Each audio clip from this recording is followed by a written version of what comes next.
Bienvenidos a este espacio de la Comunidad Cristiana Internacional de Teoterapia City y Senti Internacional, un espacio llamado Maná, un alimento espiritual diario para meditar y escuchar la palabra de Dios. Maná, el alimento espiritual diario que no puede faltar en su vida. Dirige Carlos Ríos.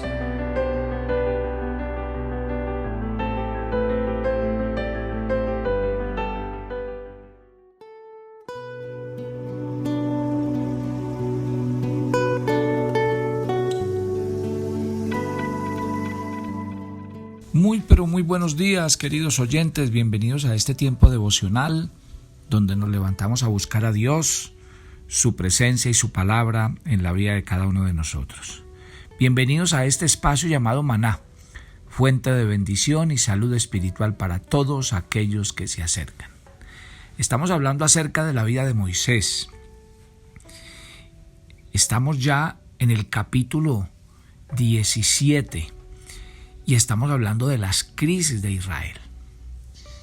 Y una de las más grandes crisis que tuvo Israel fue la crisis del agua. Y aquí podríamos decir cómo pasamos de esa sed a ser saciados, pero de algo que realmente nos calme la sed. Dice la Biblia en Éxodo 17 que toda la congregación de los hijos de Israel partió del desierto de Sin por sus jornadas, conforme al mandamiento de Jehová, y acamparon en Refidín, y no había agua para que el pueblo bebiese. Y altercó el pueblo con Moisés y dijeron: danos agua para que bebamos. Y Moisés les dijo: ¿por qué altercáis conmigo? ¿Por qué tentáis al Señor? Así que el pueblo tuvo allí sed y murmuró contra Moisés y dijo: ¿por qué nos hiciste subir de Egipto para matarnos de sed a nosotros, a nuestros hijos y a nuestros ganados? Entonces clamó Moisés a Jehová diciendo: ¿qué haré con este pueblo? De aquí a un poco me apedrearán. Y el Señor le dijo a Moisés: pasa delante del pueblo, toma contigo de los ancianos de Israel, toma en tu mano la vara con que golpeaste el río y ve. Y aquí yo estaré delante de ti sobre la peña de Horeb, y golpearás la peña y saldrá de ella agua. Beberán el pueblo. Moisés lo hizo así en presencia de los ancianos de Israel, y llamó el nombre de aquel lugar Masá y Meribá, en la rencilla de los hijos de Israel, porque tentaron al Señor diciendo: ¿está pues Jehová entre nosotros o no? La avidez de agua, la necesidad de humedecer sus labios secos. Tal vez uno de los más grandes impulsos que tiene el hombre es cómo calmar su sed. Y mientras esta sed es aplacada, uno muchas veces quiere seguir su vida normal. El cuerpo comienza a deshidratarse cuando no hay agua. Y si no se le provee de agua, el hombre después de la deshidratación pasará la enfermedad y finalmente morirá. En este pasaje, la sed física es un símbolo de la sed espiritual. Porque como seres humanos sentimos la sed espiritual, que es algo que queremos suplir y que queremos que algo pase en el interior de nuestras vidas. ¿Con qué trata el hombre de hoy y el mundo de hoy su sed? ¿Con qué? Pues obviamente buscando los placeres de la carne, buscando cómo obtener un poder egoísta, posesiones, propiedades, reconocimiento, una posición, amigos. Déjeme decirle que la sed del corazón humano puede ser suplida por Dios, solo por Él. Y tal vez esta lección, esta crisis de la que vamos a hablar el día de hoy, nos va a poner de relieve esto. Mire, verá que cuando ellos llegaron al lugar y no encontraron agua para beber, dice el versículo 1, Israel había dejado el desierto de Sin y marchaba hacia Refidín, donde esperaba encontrar agua.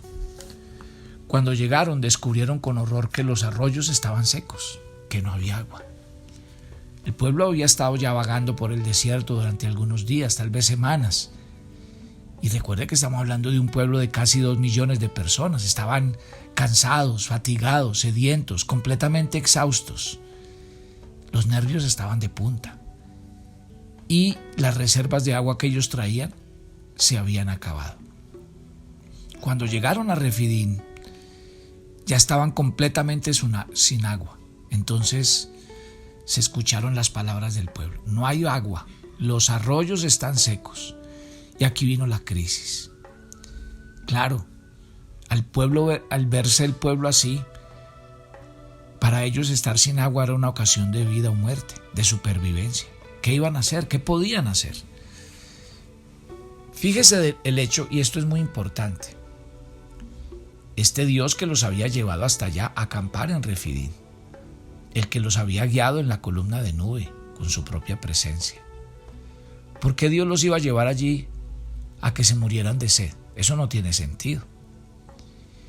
La respuesta está muy clara.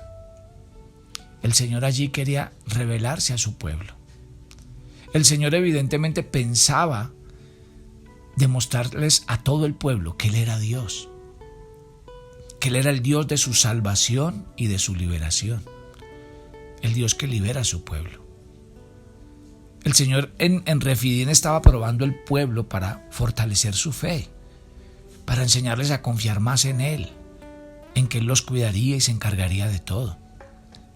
El Señor se quería glorificar en ese lugar, probándole a todos ellos que Él era el verdadero Dios de Israel. Y eso es lo que uno tiene que hacer. Cuando vienen las crisis no es porque Dios nos falla, no es porque Dios no quiere meter su mano, es porque realmente Dios quiere ver que tanto avanzamos cada día en el camino de la fe. ¿Por qué los problemas y por qué las dificultades y por qué las crisis de la vida? Si usted mira, somos con frecuencia la causa de los problemas y las pruebas que traen aflicción a nuestra propia vida. Cuando actuamos desatinadamente y abusamos de nuestro cuerpo, cuando infringimos los mandamientos de Dios, cuando cometemos pecados y actuamos irresponsablemente, cuando nos comportamos mal, cuando no nos ocupamos de las cosas y somos perezosos, negligentes. Esas cosas nos causan muchos de los problemas y las causas que enfrentamos, o sea que las mismas dificultades que estamos viviendo ni siquiera las podemos atribuir a Dios. La mayoría de cosas somos nosotros mismos las que las propiciamos. Yo sé que a veces surgen pruebas de nuestra vida que están más allá de nuestro control. Pruebas en las que nosotros no hicimos absolutamente nada para que ocurrieran y que tal vez son provocadas por Dios.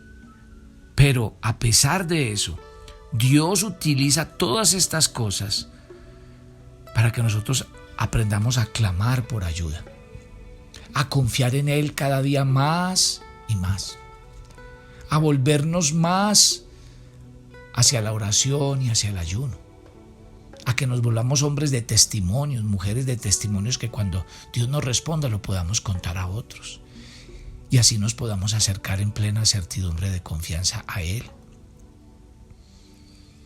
Dios utiliza las pruebas para glorificarse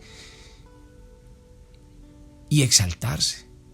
Cuando el Señor nos libera y nos salva a través de una prueba, ¿cuál es siempre el resultado? Que nosotros le glorificamos y le exaltamos por habernos liberado. En Deuteronomio 8:10 dice: comerás y te saciarás y bendecirás al Señor tu Dios por la buena tierra que te dio. Y el Salmo 107:22 dice: ofrezcan sacrificio de alabanza y publiquen sus obras con júbilo. O sea que Dios utiliza las pruebas para revelar que Él es Dios, el Dios de nuestra salvación y liberación, un Dios que va con su pueblo, que lo libra, que lo guarda, que lo sustenta. Eso es lo que Dios está haciendo. Entonces,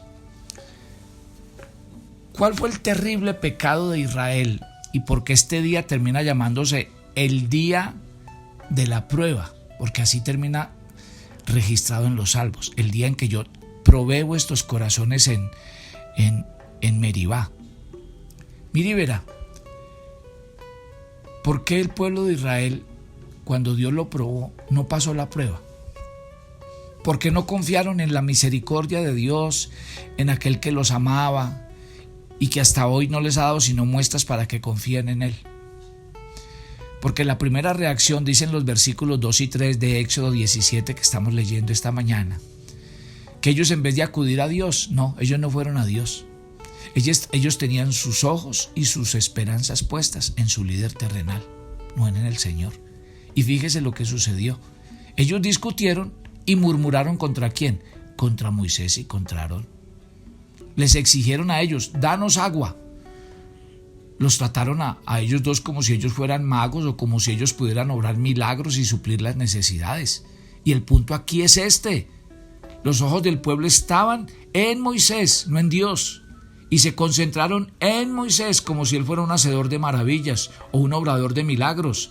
No, Señor, un hombre nunca puede ser el objeto de mi atención y mi lealtad. No, es Dios. Y ese fue el gran error de Israel. Nuestra confianza debe estar siempre puesta en Dios, no en el hombre. Y ese es muchas veces nuestro problema. El hombre puede ayudarnos muy poco.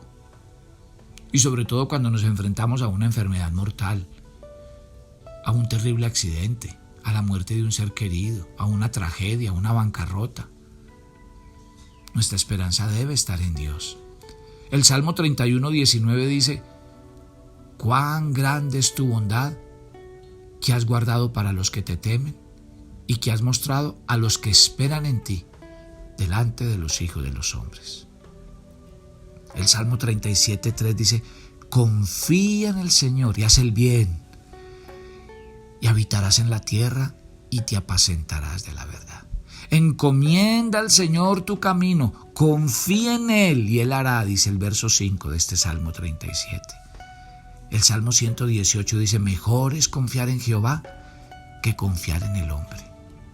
Y ese mismo Salmo 118, pero en el 9 dice: mejor es confiar en Jehová que confiar en los príncipes. Y el Salmo 3:5 dice: fíate del Señor de todo tu corazón y no te apoyes en tu propia prudencia. Ahora, sigamos. Los israelitas probaron a Dios. ¿Ellos qué hicieron? Cuestionaban la misericordia de Dios y demandaban que Él se probara a sí mismo, exigiendo que se ocupara de ellos en ese preciso momento y lugar. Y uno se pregunta, ¿cómo puede el pueblo cuestionar la misericordia de Dios cuando Él había hecho tanto por ellos? ¿Cómo podían poner en duda su existencia y su cuidado? ¿Por qué estaban quejándose y murmurando y discutiendo con el siervo de Dios? Y la respuesta es muy clara, déjeme se la doy. Porque ellos no eran un pueblo que oraba. En vez de orar, se mantenían era quejándose, murmurando contra Dios, contra Moisés. Me imagino que ellos ese día se acercaron a Moisés y le dijeron: Moisés, ¿usted por qué no ora? Dígale a Dios que supla nuestras necesidades, mire lo que está pasando. Los israelitas acusaron a Moisés en el verso 3, mire, de ser un impostor, de dirigirlos mal, de llevarlos hacia la muerte. Imagínense cómo se volvió la situación. Estaban a punto de apedrear a Moisés, dice el versículo 4. O sea que se volvieron violentos, llenos de ira, descontrolada, rencor, furia. Increíble.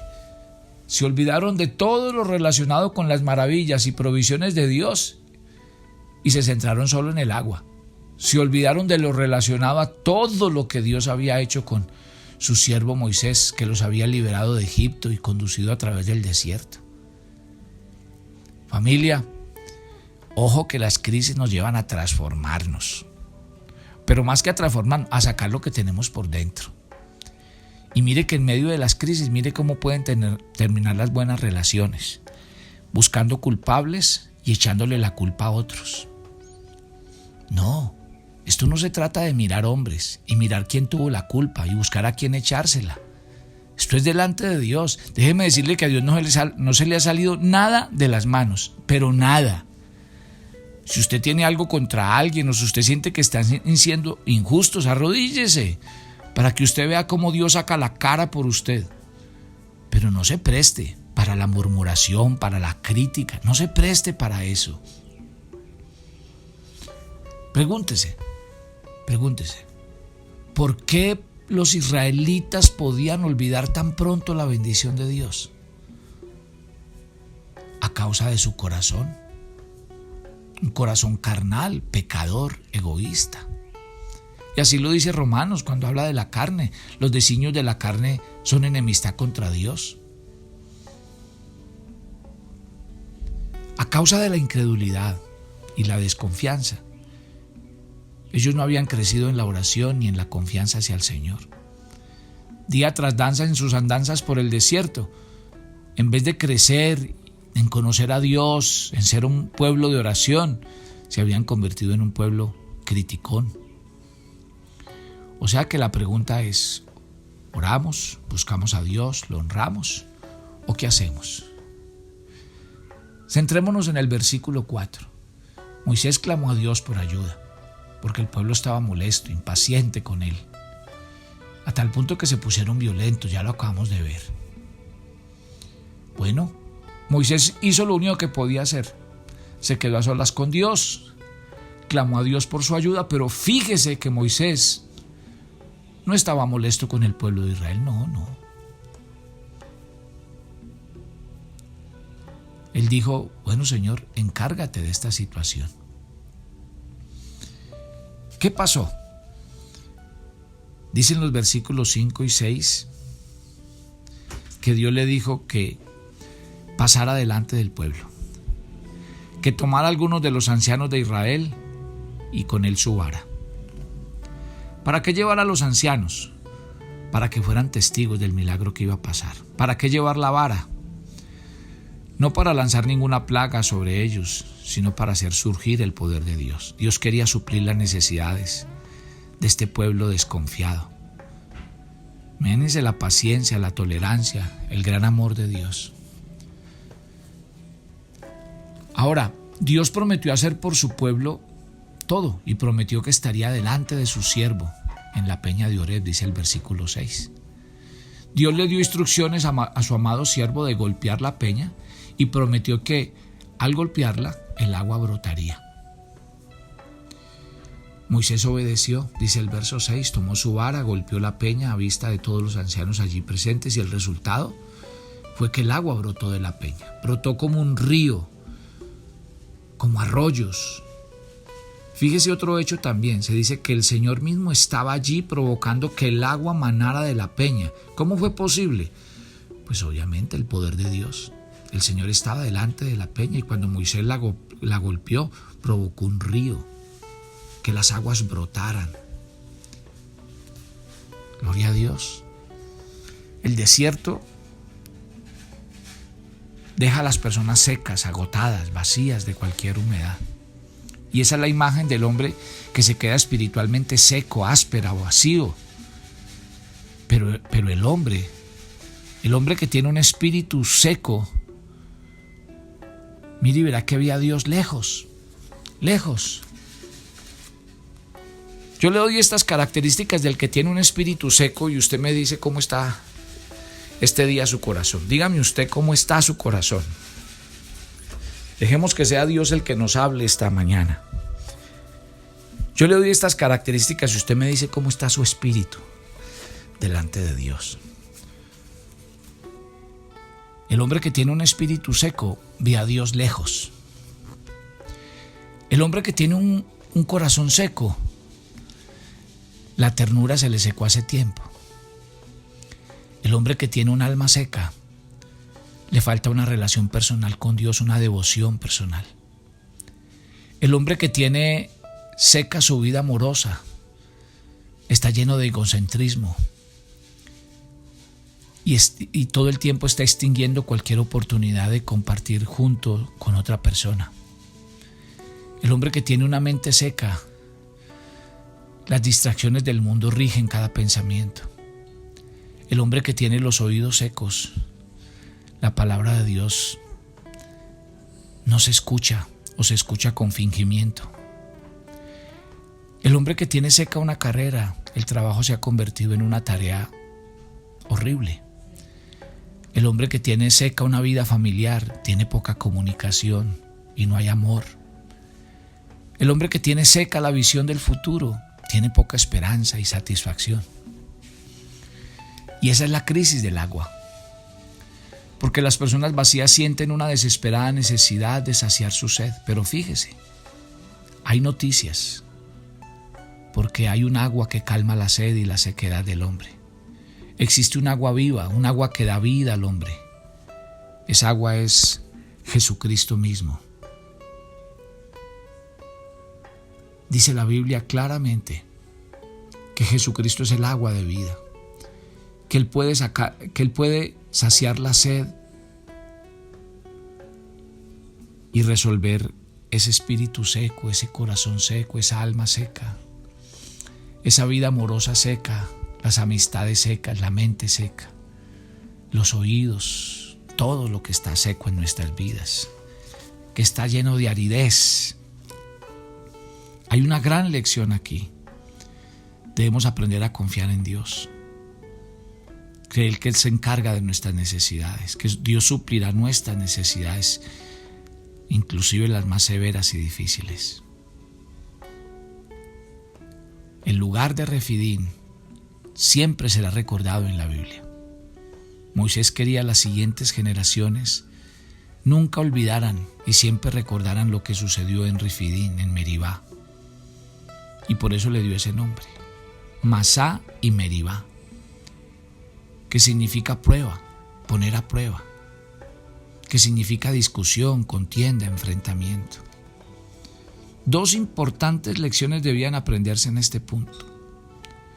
Todos nosotros dejamos un legado sobre la tierra. Y ese legado de probar a Dios, de incredulidad, de desconfianza, debe alejarse de nuestras vidas. Gracias Dios por esta mañana.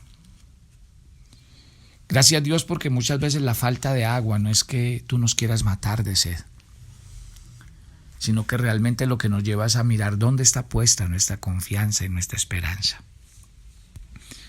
Bien dice la Biblia, maldito el hombre que confía en el hombre. Y lastimosamente aquí Israel se dio cuenta de que en esta crisis del agua su confianza estaba puesta en Moisés, en sus líderes, en la gente, en lo humano. Y ahí es cuando uno se equivoca. La sed que hay en el corazón solo la podrá llenar Dios, y por eso Jesús le dijo a la mujer samaritana, si bebes de esta agua, el agua del pozo, volverás a tener sed. Mas si bebes del agua que yo te daré, que es agua viva, esa fuente no solo calmará tu sed, sino que será una fuente para el día a día. Dios, gracias por cada oyente de Maná, porque yo sé que ellos se levantan cada mañana a beber de las aguas, a comer del pan de vida. Jesús, tú eres el pan de vida y tú eres el agua de vida.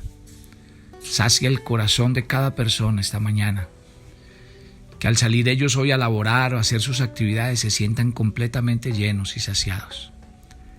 Háblale al que esta mañana tiene un espíritu seco y te siente lejos, al que tiene un corazón seco y no tiene amor, al que tiene unas relaciones secas y no se lleva bien con la gente y sacia su sed en cada área de su vida, porque solo tú puedes llenar el corazón de cada persona.